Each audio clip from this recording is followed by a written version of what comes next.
एक गांव में सूका और लंबू दो भाई रहते थे, लेकिन दोनों की आपस में बिल्कुल नहीं बनती थी। दोनों को लगता था कि उसका भाई उसका भला नहीं चाहता, इसीलिए दोनों रोजाना आए दिन झगड़ते रहते थे। उनकी अम्मा उन्हें समझाती थी, लेकिन वो दोनों अपनी अम्मा की बात भी नहीं मानते थे और इसका फायदा चतुर उठाता था। आए दिन दोनों अपना काम बदलते रहते थे। एक रोज सूका ने बिरयानी की ठेली लगा ली, जबकि लंबू अमरूद ही बेच रहा था। देख लंबू, तू अमरूद में मुझसे बहस कर रहा था, इसलिए मैंने चिकन बिरयानी का काम शुरू किया है। अब तू यहाँ कोई बहस मत करना, वरना अच्छा नहीं होगा। देख भाई, अगर तू प्यार से कहता तो इस बार मैं तेरी बात मान भी जाता, लेकिन तूने मुझे पीटने की धमकी दी है। अब मैं कल से चिकन बिरयानी ही बेचूंगा, लेकिन इस बार मैं तेरा काम बंद करा कर रहूंगा। ठीक है, देखते हैं कि कौन जीतता है। दोनों बहस कर ही रहे थे कि तभी वहाँ चतुर आ गया। क्या हुआ भाई, कैसे लड़ रहे हो सुबह सुबह? और चुका, तू आज बिरयानी ले आया, वो भी चिकन? अरे वाह, ला एक प्लेट दे, खाकर बताऊं कि कैसी बनी है। चतुर भाईजान, ये ठेला आपका है, जितना खाना है आराम से खाओ। चतुर ने बिना पैसों के ही खूब बिरयानी खाई। वो सूका की बिरयानी की तारीफ करने लगा। ये बात लंबू को पसंद नहीं आई। सुका, तूने बिरयानी तो गजब बनाई है, खाकर मजा आ गया। अब ये ग्राहकों को भी खूब पसंद आएगी। अरे भाईजान, तुम कल मेरे हाथ की बिरयानी खाना, उंगलियां चाटते रह जाओगे। ठीक है, कल की कल देखी जाएगी। अभी तो तुम अमरूद ही खिला दो, तुम्हारे अमरूद भी कम अच्छे नहीं हैं। लंबू थोड़ी सी तारीफ से खुश हो गया और चतुर को मुफ्त के अमरूद मिल गए। सूका ने दिन भर बिरयानी 50 रुपए में बेची और उसकी अच्छी कमाई हुई। ये बात उसकी आंखों में खटक रही थी। शाम को दोनों भाई अपने घर की जानिब चले। अगले रोज लंबू सूका से पहले ही अपनी कार्ट लेकर पहुंच गया और उसने उस बोर्ड पर लगा दिया, चिकन बिरयानी 40 रुपए प्लेट। कुछ ही देर में वहाँ सूका भी आ गया। पागल, इतने कम में बिरयानी बेच रहा है? आज बताऊंगा तुझे कि तू कैसे अपनी बिरयानी बेच पाएगा। दोनों भाइयों के रेट में अंतर देखकर लोग लंबू के पास ही जा रहे थे और सस्ते होने की वजह से बिरयानी का लुत्फ उठा रहे थे। ये देखकर सूका को भी बिरयानी सस्ती करने का आइडिया आया और उसने 50 की जगह 40 लिख दिया। अब दोनों में बराबर की टक्कर हुई और शाम को बिरयानी बेचकर दोनों घर पहुँचे। मैंने सुना है कि तुम दोनों आज भी अपना नुकसान करके आए हो। अम्मा, इसने मुझे धमकी दी थी और अब मैं इसका काम बंद करवा के रहूंगा। अम्मा, जब आपको कुछ भी इल्म ना हुआ करे तो कुछ भी मत बोला करो। ठीक है, अब से मैं कुछ नहीं कहूँगी। तुम दोनों को जो भी करना है वो करो। एक दिन सुबह सुबह चतुर सूका से मिलने आया। आओ चतुर भाईजान, बैठो। अरे मैं तो तुम्हें अपना मानता हूँ, इसलिए व्यापार के कुछ कायदे सिखाने आया हूँ। भाईजान, अब तक तुम्हारी मान कर ही तो कारोबार कर रहा हूँ। तुम अब बिरयानी को 5 रुपए में बेचना शुरू कर दो। 5 रुपए में तो चिकन का खर्चा भी नहीं निकलता। तुम अपने भाई को हराना चाहते हो ना, तो तुम्हें पैसे अपनी जेब से लगाने होंगे। लेकिन मेरे पास तो पैसे ही नहीं है। तुम्हारा ये भाई कब काम आएगा? जितने पैसे तुम्हें चाहिए मैं दूंगा। जब तुम कुछ कमा लो तो मुझे वापस कर देना। चतुर ने सूका को कर्जा दे दिया और सूका ने 5 रुपए चिकन बिरयानी का बोर्ड लगा दिया। उसके पास लाइन लग गई। लोग टोकन लेकर अपनी बारी का इंतजार कर रहे थे। लंबू ये देखकर दुखी हो रहा था। तभी वहाँ पर चतुर पहुँच गया। क्या हुआ लंबू, तुम मायूस क्यों हो? अंजाम सामने है और आप मुझसे मायूसी की वजह पूछ रहे हो। तो तू भी 5 रुपए में बिरयानी बेचनी शुरू कर दे। मेरे पास इतने पैसे ही नहीं हैं। ना जाने सूका के पास पैसे कहाँ से आ गए। तुम फिक्र मत करो, मैं तुम्हें कर्ज देता हूँ और तुम भी अब 5 रुपए में बिरयानी बेचना शुरू कर दो। चतुर ने लंबू को भी कर्जा दे दिया और दोनों भाई 5 रुपए में चिकन बिरयानी बेचने लगे। आइए आइए, 5 रुपए में चिकन बिरयानी खाइए। आइए आइए, 5 रुपए में चिकन बिरयानी खाइए। एक प्लेट में चिकन के 4 बोटियाँ, जायकेदार और किफायती चिकन। एक प्लेट में 5 बोटियाँ और सिर्फ 5 रुपए में। दोनों भाइयों की दुश्मनी का लोगों ने जमकर फायदा उठाया और 5 रुपए में भरपेट बिरयानी खाए। आज दोनों भाई दोपहर को ही सारी बिरयानी बेचकर घर पहुँचे। कितना कमाया आज? सूखा और लंबू ने अम्मी जान को सब कुछ सच बताया। अच्छा, तो तुम दोनों को पैसे चतुर ने दिए थे, अब तुम खुद सोच लो कि वो क्या चाहता है। अम्मा, हमें माफ कर दो। हाँ अम्मा, हम आज से आपस में नहीं लड़ेंगे। जितना हम लड़ाई करते रहेंगे उतना दूसरे लोग फायदा उठाएंगे। हाँ अम्मा, हमें ये आज समझ में आ गया है। अब हम मिलकर काम करेंगे और चतुर को सबक सिखाएंगे। दोनों भाइयों ने एक ही कार्ड पर बिरयानी लगाई और बोर्ड लगाया लंबू सूखा बिरयानी वाला। अगले रोज वो दोनों पहुंच गए। जब चतुर ने अगले रोज जाकर देखा तो उसके होश फाख्ता हो गए और उसने इत्तिहाद को देखकर वहां से दूर भाग जाना ही बेहतर समझा। दोस्तों, इससे हमें सबक मिलती है कि हमें आपस में इत्तिहाद बनाकर रखनी चाहिए, वरना कोई और इसका फायदा उठा जाएगा। और साथ ही चापलूसों से होशियार रहना चाहिए, वरना जल्द ही डूब जाओगे। अब्दुल मियाँ के इंतकाल के बाद उनके तीनों बच्चे यतीम हो गए। अब उनके सर पर वालिद का साया नहीं था। अब क्या होगा? कैसे हमारा घर चलेगा? दो जवान बेटियों की शादी करनी है। या अल्लाह, कुछ तो रहम कर। अम्मी, अब हमें ही बाहर जाकर काम करना होगा। लेकिन तू क्या काम कर सकती है? मुझे तो बस एक ही काम अच्छे से आता है, खाना बनाना। क्यों ना हम एक बिरयानी सेंटर खोल ले? लेकिन उसमें तो बहुत पैसे लगेंगे आपा। पैसों की फिक्र मत करो, मेरे ये गहने कब काम आएंगे। और बस एक बार सब ठीक हो जाए तो तुम तीनों इसे मिलकर छुड़ा लेना। लेकिन अम्मी, अब्बा ने ये आपके लिए खरीदे थे। बेटा, मेरी पहली जिम्मेदारी तुम सब हो। जेवर का क्या है, वो तो वापस मिल ही जाएंगे। ठीक है। शिफा ने अपनी अम्मी के जेवर ले लिए और उन्हें गिरवी रखकर उसे 20,000 रुपए मिले। उन पैसों से उन लोगों ने एक छोटा सा ठेला खरीद लिया और तीनों भाई बहन मिलकर उस ठेले पर काम करने लगे। ले लो गर्मा गर्म बिरयानी, जायका ऐसा कि उंगलियां चाटते रह जाओगे। ले लो गर्मा गर्म बिरयानी। कई लोगों ने उनके ठेले की बिरयानी चखी और सभी को वो बिरयानी अच्छी लगी। वाह, क्या बिरयानी है! हमने कभी इतनी लजीज बिरयानी नहीं खाई। हाँ, बहुत अच्छी बिरयानी है। शुक्रिया भाईजान, ये हमारी अम्मी का नुस्खा है, हमारी अम्मी की स्पेशल बिरयानी। बहुत अच्छी है। और देखते ही देखते उनका बिरयानी का ठेला चल पड़ा। अब लोगों की भीड़ लगने लगी। मुझे 2 बिरयानी पार्सल देना। ठीक है। मुझे भी दे दो। अब नदीम को लोगों को बुलाने की जरूरत नहीं थी। ठेले पर इतनी भीड़ रहती थी कि तीनों भाई बहन मिलकर ऑर्डर दिया करते थे।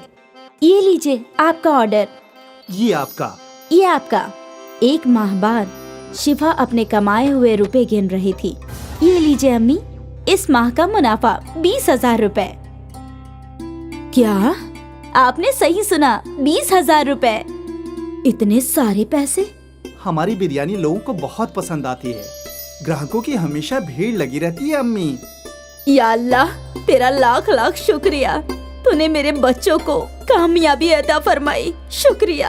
अम्मी, अगले माह ही आपके जेवर छुड़वा लेंगे हम, इंशाल्लाह। आज शिफा का खानदान बहुत खुश था। उनके अब्बा के इंतकाल के बाद पहली मर्तबा उनके घर में कुछ अच्छा हो रहा था। तीनों भाई बहनों ने अपनी मेहनत जारी रखी और दिन दुगनी और रात चौगनी तरक्की करने लगे। ये सब हम तीनों की इत्तिहाद की वजह से हो रहा है। बिल्कुल आपा। और हम हमेशा एक ही रहेंगे। हाँ, हमेशा। कुछ माह में तीनों ने ठेले से होटल बना लिया। नदीम काउंटर पर बैठा करता और शिफा और सना बिरयानी पकाया करती। नदीम भाई, वही जायका है, ठेले वाला। बिल्कुल, यही तो हमारी अम्मी का नुस्खा है। भाईजान, जायका कभी नहीं बदलेगा। लोग अक्सर इनकी बिरयानी के जायके की तारीफ किया करते थे। धीरे धीरे इन्हें दावत के केटरिंग के कॉन्ट्रैक्ट्स भी मिलने लगे। भाई, मेरे घर कल एक दावत है, 100 लोगों की बिरयानी चाहिए। जी बिल्कुल, मिलेगी ना। लेकिन वही जायका चाहिए जैसा हम यहाँ खाते हैं। बिल्कुल वही जायका रहेगा। आप बेफिक्र होकर ऑर्डर दे जाइए। तीनों भाई बहन बहुत खुश थे कि उनका कारोबार बड़ा होता जा रहा था। फिर एक दिन क्या हुआ? ये ऑर्डर अब तक गया नहीं। वो कादरी साहब के घर निकाह था, लेकिन किसी वजह से वो निकाह टूट गया, तो अब ये खाना नहीं जाएगा। या अल्लाह, बहुत बुरा हुआ। तुम एक काम करो, ये खाना गरीबों को खिला दो, कम से कम कादरी साहब को दुआ मिलेगी। ठीक है आपा। अपनी बड़ी बहन के कहने पर नदीम ने सारी बिरयानी फकीरों में बांट दी, लेकिन उसका मन नहीं था। जब वो होटल लौटा तो सना वहीं थी। आपा कहाँ है? वो तो घर गई है। मुझे समझ में नहीं आ रहा कि आपा ने इतनी सारी बिरयानी गरीबों में बांटने को क्यों कहा। क्या बोल रहे हो तुम? सना आपा, आज कादरी साहब के घर पर निकाह था, तो उन्होंने 300 लोगों की बिरयानी ऑर्डर की थी, लेकिन किसी वजह से उनके घर का निकाह टूट गया, तो बिरयानी बच गई थी। मैं सोच रहा था कि हम वो बिरयानी बेच देंगे, लेकिन आपा ने बोला कि सारी बिरयानी गरीबों में बांट दो। ये तो सही फैसला नहीं हुआ। हम उस बिरयानी से भी कमा सकते थे ना आपा? हाँ बिल्कुल, हमारी आपा बहुत नेक दिल हैं, इसलिए उन्होंने सोचा होगा कि जब हमें बिरयानी के पैसे मिल गए हैं तो क्यों ना बिरयानी गरीबों में बांट दी जाए, और उन्हें दुगने मुनाफे का ख्याल आया ही नहीं होगा। हो सकता है। तभी शिफा वहाँ आई और सना और नदीम ने अपनी गुफ्तगू बंद कर दी। सारी बिरयानी गरीबों में बांट दी ना? हाँ हाँ बिल्कुल। कम से कम कादरी साहब को दुआएं मिले, अभी उन्हें दुआओं की खास जरूरत है। जी। सना और नदीम अपनी बड़ी बहन के फैसले से मुत्ताफिक नहीं थे। खैर, उनका कारोबार चलता रहा, उन्हें और भी बड़े बड़े ऑर्डर्स मिले, उनका होटल भी अच्छा चल रहा था। फिर कुछ माह बाद एक और ऑर्डर कैंसिल हो गया। नदीम, अंसारी जी का ऑर्डर कैंसिल हो गया है, तुम ये सारी बिरयानी गरीबों में बांट दो। ठीक है आपा। नदीम ने हाँ तो बोल दिया, लेकिन उसका मन नहीं था। बड़ी बहन के घर जाने के बाद सना और नदीम बातें करने लगे। क्या हम ये बिरयानी बेच नहीं सकते? अभी तो रात के 10 बज गए हैं, अब शायद ही ग्राहक आएंगे। एक काम करते हैं, इसे अंदर रख देते हैं, कल पहले यही बिक जाएगा। हाँ हाँ, ये सही होगा। दोनों भाई बहन ने मिलकर वो बिरयानी छुपा दी। अगले दिन उन लोगों ने पहले वही बिरयानी बेची और वो दोनों बेहद खुश थे कि मुनाफा दुगना हो रहा है, और शिफा इस बात से बेखबर थी। फिर क्या था, जब भी कोई ऑर्डर कैंसिल होता, अगले दिन वो बिरयानी सना और नदीम होटल में बेचा करते थे। ये सिलसिला काफी महीनों तक चलता रहा। एक दिन ये बासी बिरयानी एक रेगुलर कस्टमर के प्लेट में आई। नदीम भाई, कुछ तो गड़बड़ है, बिरयानी में वो जायका नहीं है। ऐसा कैसे हो सकता है भाईजान? हम तो हमेशा से वैसे ही बिरयानी बना रहे हैं। ठीक है। धीरे धीरे सारे कस्टमर्स को बिरयानी की गड़बड़ समझ आने लगी और उन्हें वो जायका पसंद नहीं आ रहा था। यकायक उनके होटल में ग्राहक कम हो गए। तभी शिफा सोच में डूब गई। यकायक ऐसा क्या हो गया? हमारे ग्राहक टूट क्यों रहे हैं? ऐसा चलता रहा तो कैसे चलेगा? नदीम को अपनी गलती समझ आई। वो अपनी आपा के सामने रोने लगा।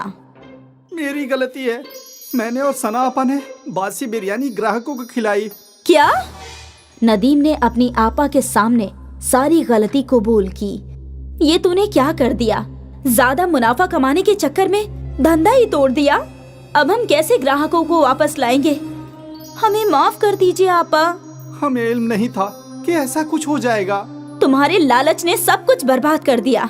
तीनों सोचने लगे कि अब वो लोग क्या कर सकते हैं, और फिर अगले दिन शिफा को एक तरकीब सूझी।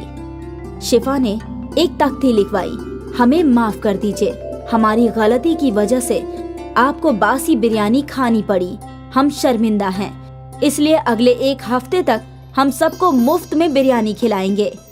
ये तख्ती शिफा ने होटल के बाहर लगा दिया। कस्टमर्स ने तख्ती पढ़ी और वो मुफ्त की बिरयानी खाने होटल आ गए, और एक बार फिर उन्हें ताज़ी बिरयानी का जायका पसंद आने लगा। ये तो बिल्कुल पहले जैसी है। हाँ हाँ, मजा आ गया। भले ही उनको 1 हफ्ते मुफ्त की बिरयानी खिलानी पड़ी, लेकिन उनकी मुश्किल का हल निकल गया। उनके ग्राहक लौट आए और सना और नदीम को समझ में आ गया कि लालच बुरी बला है। एक बार फिर अम्मी की बिरयानी चल पड़ी। सुनील और आसिफ 2 दोस्त थे। वो दोनों एक ही गांव में रहते थे और एक साथ बांस काटने जाया करते थे। हमें जंगल के नीचे की जानिब जाना चाहिए। वहाँ बहुत सारे बड़े बड़े बांस के दरख्त हैं, लेकिन वहाँ जाने के लिए हमें दरिया पार करना होगा। लेकिन अगर आते वक्त नदी में बहाव ज्यादा रहा तो हम लौटेंगे कैसे?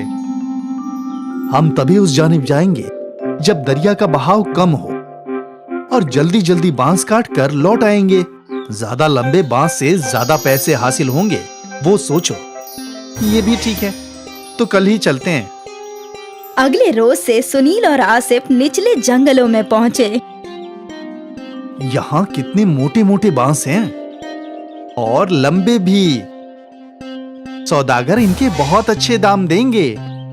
हाँ, उम्दा बांस पाकर दोनों बेहद खुश थे। वे लोग उन बांसों को अपने गांव ले आए। बहुत खूब, बहुत अरसे बाद ऐसे बांस देखे हैं। अब इनके दाम भी अच्छे लगाना। हाँ हाँ, एक बांस के 200 रुपये। तुम दोनों 5 बांस लाए हो, इनके हुए 1000। 1000 पाकर दोनों बेहद खुश थे। वो पैसे दोनों ने आपस में बांट लिए। रोज छोटे छोटे बांस से सिर्फ 300 रुपये की कमाई होती थी, आज 500 रुपये की। अब तो हम जंगल के निचले हिस्से में ही जाया करेंगे। हाँ हाँ, उस रोज से वो दोनों दरिया पार करके ही बांस लाया करते थे और सौदागर भी उन्हें अच्छे पैसे दिया करता था। एक सुबह दोनों दोस्त जाने के लिए निकले। भाई, अम्मी ने फरमाया है कि बाजार से कुछ चावल और मसाले लाने हैं और मुझे पनीर भी लेना है। तो चल कब्ल बाजार चलते हैं, फिर वहां से दरिया पार जाएंगे। हाँ, दोनों काम एक साथ हो जाएगा। दोनों बाजार पहुँचे और उन्हें जो जो सामान लेना था उन्होंने खरीद लिया। देख दोस्त, कितना ताजा पनीर मिला है। आज रात तो मेरी दावत है। मैं भी आऊंगा नोश फरमाने। आ ना, तुझे कभी मना किया है क्या? चल अब दरिया पार चलते हैं। बांस काटकर फरोख्त भी तो करना है। हाँ हाँ। और वो दोनों निचले जंगल की जानिब बढ़ गए। हमेशा की तरह उन दोनों ने दरिया पार किया और फिर जंगल में पहुंच गए और बांस काटने लगे। लेकिन यकायक बारिश शुरू हो गई। हमें घर लौटना चाहिए, दरिया में पानी बढ़ने लगेगा। हाँ, बस ये आखिरी बांस काट लेते हैं। हाँ। बारिश और तेज हो गई। कुछ ही देर में उनका बांस कट गया और वो लोग बांसों को इकट्ठा करके दरिया की जानिब बढ़ने लगे। लेकिन दरिया में तूफान था। दरिया में पानी बहुत ज्यादा है दोस्त। इतने उफान में दरिया पार करना वाजिब नहीं होगा। हाँ, हम कुछ देर जंगल में इंतजार करते हैं। हाँ, उस जानिब जो गुफा है वहीं इंतजार कर लेते हैं। दोनों गुफा की जानिब गए। गुफा में कब्ल ही कुछ सूखी लकड़ियां थी। इनको जला देता हूँ, थोड़ी गर्मी रहेगी। आसिफ ने जो सामान खरीदा था उसमें माचिस भी था। आसिफ ने उन सूखी लकड़ियों को आग लगा दी और दोनों दोस्त आग सेंकने लगे। बहुत भूख लगी है यार, मुझे भी। सुन, हम कुछ बना लेते हैं। वैसे भी थोड़ा बहुत राशन तो है ही हमारे पास, लेकिन हम बनाएंगे कैसे? हमारे पास बर्तन तो है नहीं। तभी आसिफ का तवज्जो बांस की जानिब गया। हमारे पास बांस तो है, बांस के अंदर खाना पका सकते हैं। कैसे? तुमने बांस बिरयानी नहीं सुनी? नहीं, बांस में बिरयानी भी बनती है, लेकिन हमारे पास गोश्त कहाँ है? गोश्त नहीं है तो क्या हुआ, हमारे पास पनीर तो है। पनीर बिरयानी बना लेते हैं। लेकिन कैसे? तू देखता जा। आसिफ ने 2 बांस के टुकड़े काटे और उसके पास जो चावल थे वो धो दिए। बांस में चावल, मसाले, पानी, नमक और पनीर डाल दिया। फिर बांस के एक जानिब दरख्त के पत्तों को भरकर बांस को बंद कर दिया और फिर उन सबको अच्छे से हिलाकर जलती हुई आग में रख दिया। अब बस 20 मिनट में हमारी बांस बिरयानी तैयार हो जाएगी। देखते हैं। बांस आग में अच्छे से सिकने लगा और जब बांस पूरी तरह से जल गया तो बहुत ही मीठी मीठी खुशबू गुफा में फैल गई। मालूम होता है बिरयानी तैयार हो गई है दोस्त। आसिफ ने वो बांस बाहर निकाला और 2 केले के पत्ते लगा दिए, और जैसे ही बांस थोड़े ठंडे हुए तो बिरयानी केले के पत्तों पर निकाल ली। दिखने में तो बहुत खूब लग रहा है। अब जैसी भी हो, भूख लगी है, खाते हैं। चल। दोनों ने बिरयानी चखी और दोनों मुतमईन हो गए, और फिर दोनों बड़े मजे से बांस बिरयानी खाने लगे। भाई, तू तो ऐसी लाजवाब बांस बिरयानी बनाता है ना कि क्या बताऊं। शुक्रिया। तुझे तो ये बिरयानी फरोख्त करनी चाहिए दोस्त। कहाँ मेहनत मजदूरी कर रहा है। इस बिरयानी को मशहूर होने में वक्त नहीं लगेगा। वाकई। हाँ, तू कहे तो साथ में ढाबा खोलते हैं। हाँ हाँ, क्यों नहीं। जब बारिश रुकी, दरिया का पानी कम हुआ, तो दोनों दोस्त सारे बांस लेकर अपने गांव आ गए। लेकिन आज उन्होंने बांस फरोख्त नहीं किए। अगले रोज आसिफ और सुनील ने गांव के चौराहे पर अपनी दुकान लगाई। गांव वाले हैरत में थे कि आखिर ये लोग बांस में क्या फरोख्त कर रहे हैं। अरे बेटा, ये क्या है। ये बांस बिरयानी है चाचा, पनीर की। बांस बिरयानी, जरा हमें भी खिलाओ। गांव के लोगों ने पहली मर्तबा बांस बिरयानी चखी। अरे वाह, क्या खूब जायका है आसिफ भाई। ऐसी बिरयानी जिंदगी में नहीं खाई। मजा आ गया। आसिफ और सुनील की बांस बिरयानी गांव में मशहूर हो गई। खरीदार कतार में खड़े रहकर बांस बिरयानी खाने लगे। आसिफ और सुनील की आमदनी में कई गुना इजाफा हो गया। और फिर क्या था, सुनील और आसिफ ने मजदूरी छोड़कर बांस बिरयानी फरोख्त करना शुरू कर दिया। वो लोग दिन दोगुनी और रात चौगुनी तरक्की करने लगे। दूर दूर से लोग बांस बिरयानी खाने के लिए आने लगे, और देखते ही देखते उनका गांव में बहुत बड़ा रेस्टोरेंट बन गया और दोनों अमीर बन गए। सोचा नहीं था कि कभी ये सब भी होगा। मैंने भी बिल्कुल नहीं सोचा था दोस्त। उस रोज वो बारिश हमारी किस्मत बदलने के लिए आई थी। हाँ, ना उस रोज बारिश आती और ना हम फंसते और ना ही हम कभी बांस बिरयानी बनाते। दोस्त, ये सब कब्ल ही लिखा हुआ था। ऊपर वाला कब्ल ही सबकी किस्मत लिख देता है। हम तो बस मोहरे हैं जो उसकी राह पर चलते हैं। बिल्कुल। बांस बिरयानी ने आसिफ और सुनील की किस्मत बदल दी, और उन दोनों को जिंदगी का बहुत बड़ा सबक मिला। परेशानियों से ही नए रास्ते हासिल होते हैं, और न जाने कब किस्मत कौन सा मोड़ ले ले।